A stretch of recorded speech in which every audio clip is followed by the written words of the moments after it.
तांडव करीत तर कधी समाधीत लीन होत. पण त्यामुळे सृष्टीचे संचालन दोलायमान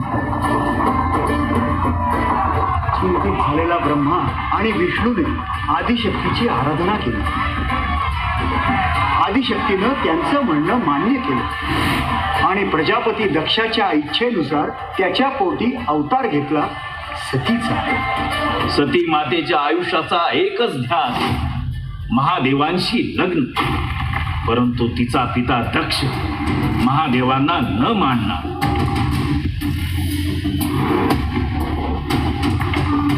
नारायण नारायण. पण सतीने हट्टाने शिवाशी विवाह केला बरं का.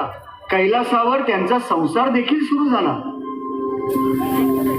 पण महादेवांना ठाऊक होतं हा संसार न टिकणारा आहे. प्रजापती दक्षाने पदोपदी शिवाचा अपमान केला.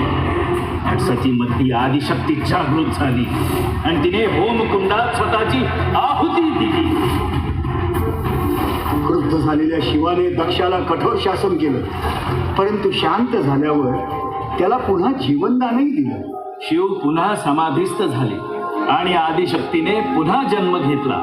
पर्वतराज हिमावत आणि राणी मैनावतीच्या पोटी पार्वतीच्या रूपात महादेवांना पुन्हा प्राप्त करण्यासाठी.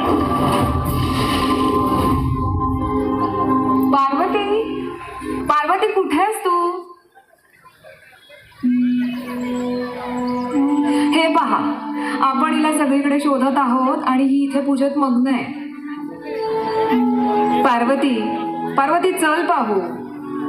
अगं, विंध्याचलच्या राजकुमाराबरोबर तुझा विवाह ठरवला जाणार आहे. मी केव्हाच महादेवांना मनाने वरले आहे. पण पार्वती, तू महादेवांना पाहिलं देखील नाही.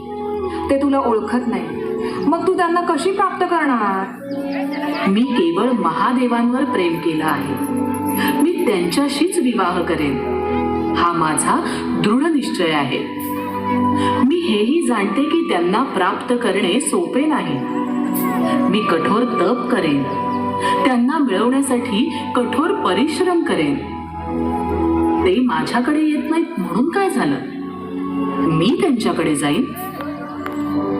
तो मार्ग खडतर आहे, मला ठाऊक आहे. पण तो पार करून मला त्यांच्यापर्यंत पोहोचायचं आहे.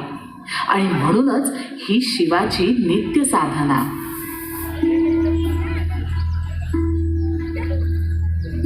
पार्वतीची आई मैनावती पार्वतीला महादेवापासून दूर ठेवण्याचा